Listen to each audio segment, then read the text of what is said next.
Ah, Forest Lawn. The only way to die. This patch of land that would soon be the place the formerly rich and famous call nothing because they're all dead, started at 1712 South Glendale Avenue in Glendale. The one I would stare at from my register at Staples. Could you really see it from there? I would be staring at my... Yeah, I've never been to the Glendale one. It's very nice. I have many family members there. Really? 3. My grandparents and my cousin are there. You're part of history. My brother got married there. Really? Yeah. And a funeral for the guy who got killed behind me was there. Really? Really? Really? Well, we're going to touch on all of that, especially the guy who got killed behind your house. So this whole area used to be part of Rancho San Rafael, but in the late 1800s, it was bought by a lawyer named Andrew Glassell of Glassell Park. Really? Yeah. Okay. In 1905, his daughter sold it to J.B. Treadwell, who was apparently some sort of criminal, but I couldn't find out specifically what kind. Horse thief, murderer. I don't know. They're all criminals to me. Wire fraud? Cutting people's heads off. I don't know. But yeah, another criminal was involved in the early days of this cemetery. But after him, on September 18th, 1905, it was sold to the Tropico Land and Improvement Company with the intent of making it a cemetery, which they opened January 11th, 1906. Whole part of town. Tropico. Yeah, I didn't know it was called, but yeah, that area used to be called Tropico. Yeah, I got incorporated by Glendale. Pretty smart guy. Prove it. The cemetery, it was 55 acres. It only had 10 of those developed for use, and it was called Forest Lawn Cemetery. Okay. However, they weren't selling many plots in these early years. By August 1910, things were at their worst, and the cemetery was in grave trouble. So they contacted 2 men. Please stop it. That's really going to cost you. They contacted 2 men in another part of the country who were known for making cemeteries profitable. A man named Sims, who we'll get to, but most importantly, a man named Eaton, who we'll get to now. Hubert Wright Eaton was born June 3rd, 1881 in Liberty, Missouri. When he was a teenager, his dad died suddenly in Cairo on a trip to the Holy Land. So a lot of pressure was put on him to help support the family when it came time for college, which he started in 1897 at the school his dad had been a science professor at, William Jewell College, which is also the school that was founded by Jesse James's dad. Oh my God. And Liberty, Missouri was where Jesse James was from, and so he was like, they didn't know each other, but like they could have. Hometown boys. His first summer there, however, he visited his aunt's ranch in Montana where he punched cattle. And I don't know what that means. Well, I'm pretty sure we both know what that means. It used to serve a purpose, but now it's just kind of mean. And the lure of making money and punching bovines was too strong, so he ended up staying there a whole year before he went back to college. He studied chemistry, but he was slowly finding out that his real talents lied in business and marketing, not just cattle punching. Happy birthday. Oh no, it happened. It happened. Oh no. Oh no, it's happening. Oh no, I'm turning it to Greg. Thank you. You're welcome. Yeah, how many strokes of midnight? That's what just happened, everybody. I just turned 31. Yeah. My voice may sound a little... 31 right now. Sorry, I just took out a loan. I'm 31. I'm just strapping on a tie to go to my real people job. That's not part-time. I'm going to my professional podcast now. How many strokes of midnight on my birthday have I been with you? I think like probably 3 or 4. 3 or 4, yeah. For sure 3 or 4. It's weird. It is weird. I don't know why I'm always with you at midnight. Oh, yeah, I remember. This is why. This horrible lifestyle that we chose. Which gets me back to. Let me just take it in. Bask in it. I'm beautiful. I'm 31. I'll never age again. This is the last time. God, 31. Wow. Hey, remember, it's meaningless. Go ahead. Hey, remember, we're talking about graveyards to remind you just how much closer you are. He realized that his talents were in business and marketing. This started becoming clear when he joined the basketball team, which at the time, basketball was considered a sissy game because it was indoors and there was no contact. This isn't war. When do you stab? He quickly became the heartthrob on every sports team and was elected team business manager. Wow, like Joe Namath.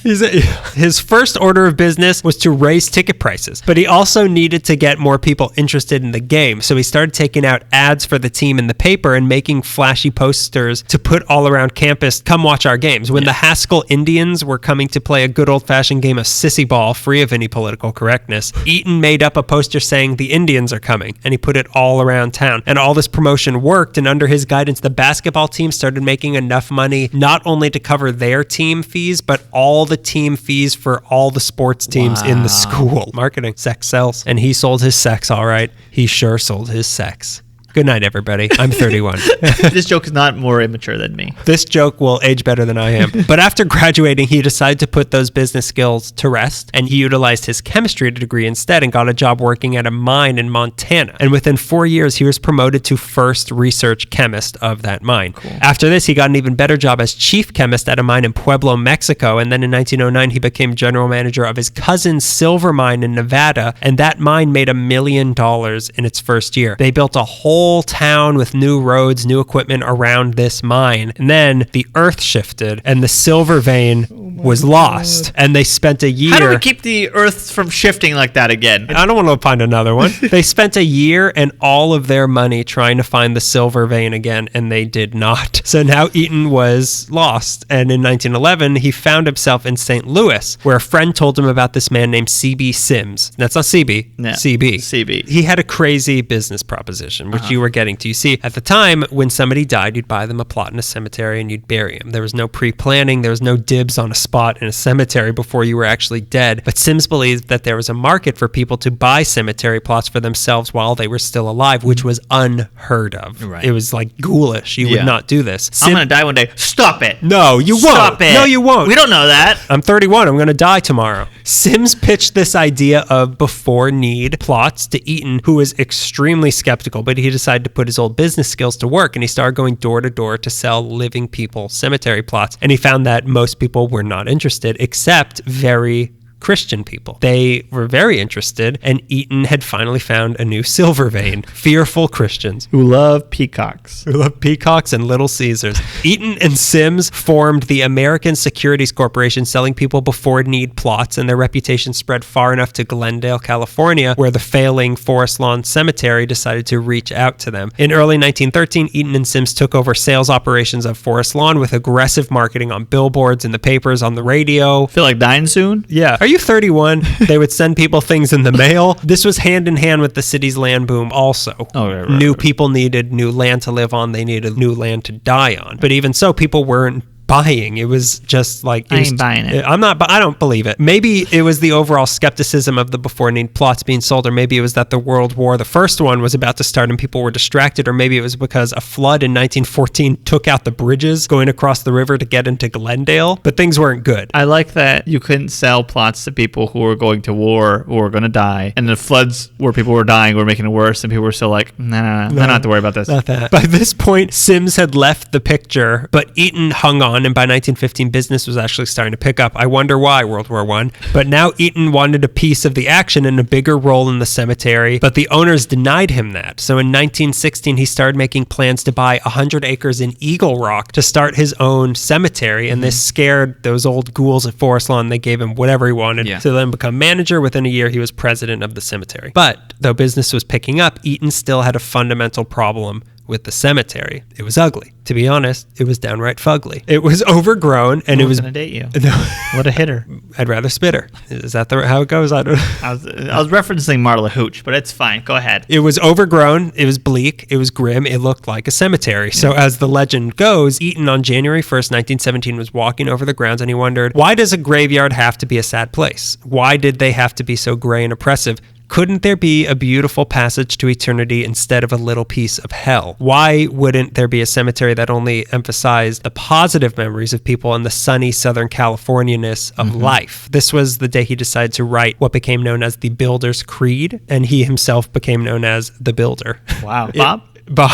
It was his mission statement for how he planned on reshaping Forest Lawn. Okay. Now I'm just picturing Bob the Builder etching this into a wall. He wanted to erase all signs of mourning, make it a place dedicated not to death, but to eternal life. Okay. I know the cemeteries of today are wrong because they depict an end, not a beginning. I therefore prayerfully resolve on this New Year's Day, 1917, that I shall endeavor to build Forest Lawn as different, as unlike other cemeteries, as sunshine is unlike darkness, as eternal life is unlike death. He wanted to turn it into what he referred to as God's garden. He toured the big cemeteries of the U.S. to try to figure out why they weren't treated as places of beauty and a place someone would want to spend time in. He wanted to know why they were seen as places you go to out of duty and not a place you appreciate. What he found on his tour were the grim old graveyards of the East Coast, with the exception of Mount Auburn Cemetery in Boston, which was unique in the U.S. for being more like a park than a small enclosed space, but it was still littered with these crumbly old tombstones. tombstones. This is when Eaton came up with a concept that changed the entire cemetery world. No tombstones. They gave an overwhelming mood to a cemetery, which was counter to what he wanted, so he banned tombstones from Forest Lawn in favor of flat markers in the ground. Yeah. Nothing that sticks It's up. a good look. It is, because we'll get to, this was all part of the plan, but when I was at the Hollywood Hills one, it's like, where, like, this is vast. Like, this is a big, open, nice space. Where am I? Yeah, it's a very serene, it's easy on the eyes. That's something we can relate to. There was no other cemetery in the world that had this as their official policy, to have no tombstones. So any standing tombstones you might see at Forest Lawn Glendo, those are leftovers from the oldest parts of the cemetery. Yeah. Next up were the names. This was no longer a cemetery. This was Forest Lawn Memorial Park.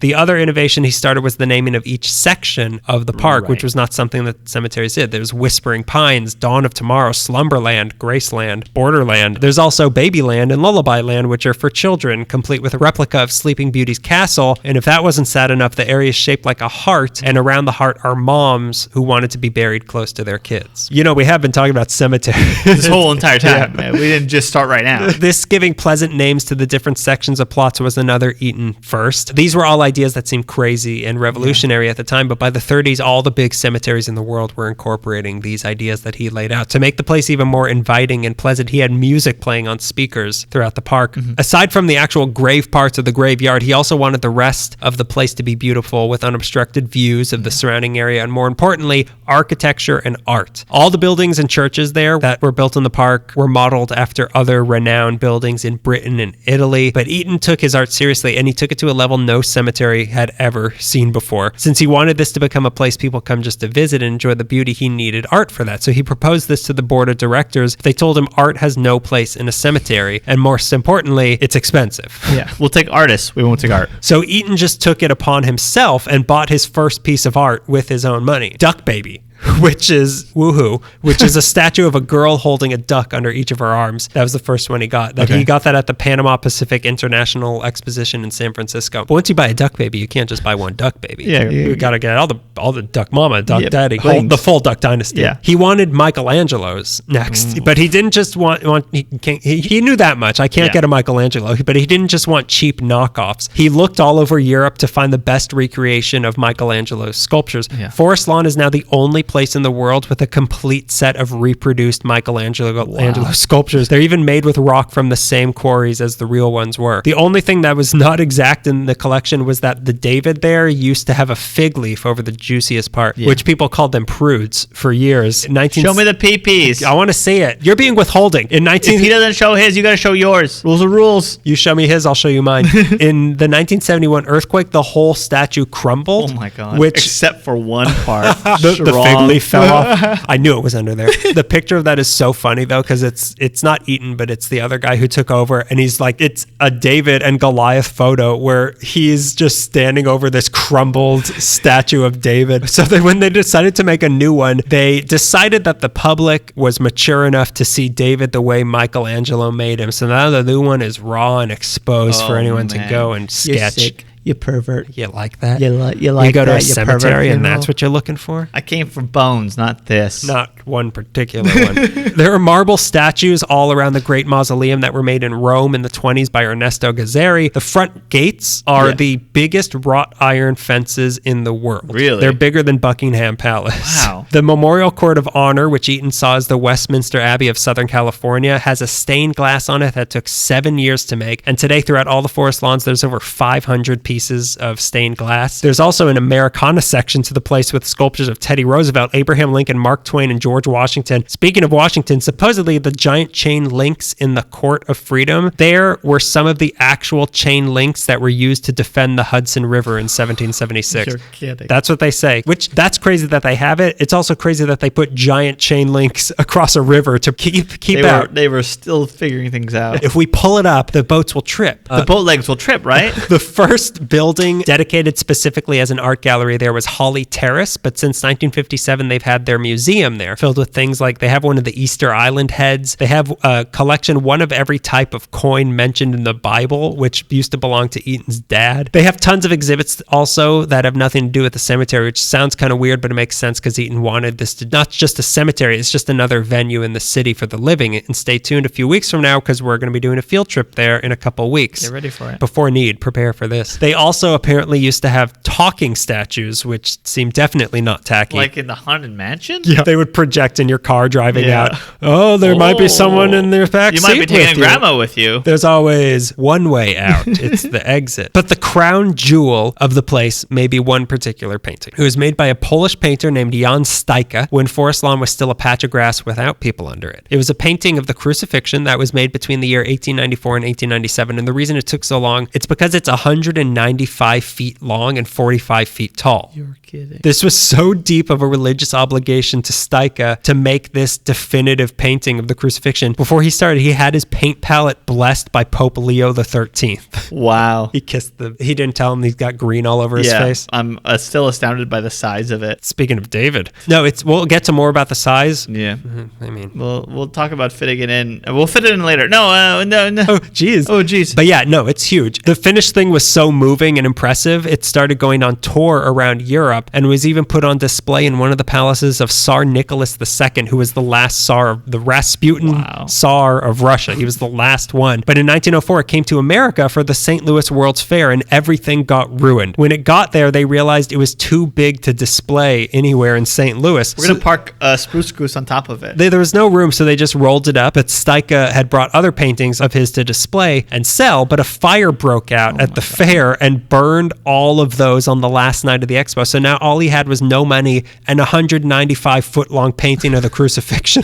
So when he tried to leave the country, he couldn't afford the exit tax on the painting, so he had to leave it behind, and it got lost until 1943 when it was found wrapped around an old telephone pole in the basement of the Chicago Civic Opera Company building. This thing that entertained the last Tsar of Russia was like being peed on by gangsters in Chicago. The second Eaton found out about this mythical lost masterpiece being found, he said, gimme. But he wanted to see it to make sure it was the real deal. So he paid to have it put on personal display for him at the only place in Los Angeles big enough to do that, the Shrine Auditorium. Oh, yeah. So once he saw it, and tall. I can't even imagine how big this thing is, but we'll be gonna seeing. find We're out. going to see it. Yeah. Once he saw it and confirmed it was authentic, he bought it for $250,000. Then he encountered the problem I always run into whenever I buy a piece of art. You end up spending even more on the frame than you did on the painting. His problem was the Shrine Auditorium was the only place in the city big enough to display it. Shrine Auditorium isn't in Forest Lawn. Yeah. So now Eaton had to spend $1 million to build a hall in Forest Lawn big enough to display this painting. It was the Hall of the Crucifixion Resurrection. It was dedicated on Good Friday, 1951, making Stajka's painting now the biggest permanently displayed religious painting in the world. Two of the biggest things in the world in one space. Yep. In Glendale. Yep. They also have a pretty big painting of the resurrection in there too, that they had a worldwide contest to find the best depiction of it. And so those two, like you go in there and it's a massive auditorium and it gives you a thing like in the beginning there was, and then they're like, and then there was this, and it's music and the curtains open and it's 195 feet of crucifixion. I bet that curtain takes like 30 minutes to open all the way. So piece by piece, Forest Lawn started becoming a renowned place of beauty, so much so that in 1923, Cora Gregory Wells and Archie Milton Howes became the first people to get married at Forest Lawn, which sounds weird, but since then, your brother's been married there. Over 70,000 others have done the same thing, including Ronald Reagan and Regis Philbin, to each other. All of this combined to make Forest Lawn the most visited tourist attraction in Southern California until 1957. That's 2 years after Disneyland opened. It was bigger than Disneyland for 2 years of its existence. But of course, a cheery cemetery that's a venue for art and joy was seen as repulsive to East Coasters, so Forest Lawn also became the target of criticism and parody. Writer Jessica Mitford said that Eaton had more influence on trends in the modern cemetery industry than any other human being. She didn't mean that in a good way. The place was referred to as Disneyland for the dead, also not in a good way. Disneyland, oh, that's nice. For the dead. Evelyn Was the Loved One is a satire of Forest Lawn, which is referred to as Whispering Glades in that one. Aldous Huxley also wrote about it in After Many a Summer Dies the Swan. Speaking of your boat trip of yours. In that book, he calls it the Beverly Pantheon. Love it or leave it, though, Eaton in the early days had trouble selling people on the idea of being buried in a graveyard with no tombstones. Yeah. It was so crazy to people that they couldn't wrap their heads around it, but what they could wrap their heads around was a good discount. He had to offer people 10% off their funeral if they were willing to give up monument privileges, meaning no tombstone. Yeah. And it worked. But what really started making the place attractive to even more people was yet another of Eaton's revolutionary visions, to offer everything you would need for a funeral in one place to make the process as easy as possible. Yeah. So in 1917, he opened a crematorium on the premises. Then came the chapels, churches in there for services. Then came an administrative building to coordinate things, complete with a flower shop to buy your flowers. Yeah. But the sticking point was trying to open a mortuary inside the cemetery in the early 30s, because there had never been a mortuary inside of a cemetery before, anywhere. Yeah. It was not done. The reasons were political, because the morticians were afraid that the convenience of a mortuary inside of a cemetery would be too convenient and it would take away their business. Oh, I see. And also their ability to charge whatever prices they came up with. They were also cutting secret deals with certain cemeteries to push their clients there, and they would get a piece of the deal. So they didn't want a place undercutting them. So there was an understanding that you didn't build a mortuary in your cemetery. So when Eaton ignored that age-old pact, they organized and they took action against him. The first thing they did was that the morticians used their political pull to get a law passed quickly saying that if you wanted to open a mortuary, you had to have a certain amount of caskets at the ready. And then they took it one step further by pressuring casket makers across the country to not sell caskets to Forest Lawn. My God. These are morticians. We're going to make our own caskets then. Forest Lawn makes caskets now. We bought a lumber factory. He came close to a deal with one company he found, but before it could go through, he got a call from the owner saying every funeral director in the country would boycott us if we sold to you. It would ruin us, so we can't sell anything to you. But they were saved at the last second. There was a group of independent funeral directors who didn't like the tactics that their peers were using, so they provided Forest Lawn with the caskets. But then they were still denied a mortuary because they said they didn't have a specific address since it was inside of a larger cemetery. So Eaton appealed this decision. He personally went to Washington, D.C. Oh my God. After tons of lobbying, promises, appeals on both sides, and a lawsuit from the granite companies and tombstone makers who were upset with Eaton for no tombstone rule, saying it was an unfair restraint of trade. And then there were battles with the state legislator, state board of funeral directors, the Great Northern Casket Company. They're acting like this is the only cemetery ever. Eventually, he got his mortuary, January 1st, 1934, the first one in the country to open inside of a cemetery. Now you could get everything you needed in one place, and their slogan was Forest Lawn, where one call does it all. That rhymes. Their Patreon is floating. They've got at least $20. In 1949, they became one of the first cemeteries in the country to advertise their prices, because most other places would be purposely secretive about it so they could take advantage of people in the time of crisis. You have no idea what a funeral should cost. So Yeah. like whatever, I'll pay it. Their prices were so low that the LA County funeral directors once again sued them. Oh my God. Forest Lawn grew to 317 acres, but they also expanded into new locations. 1944, they bought 400 acres of El Rancho Providencia on the Hollywood Hills,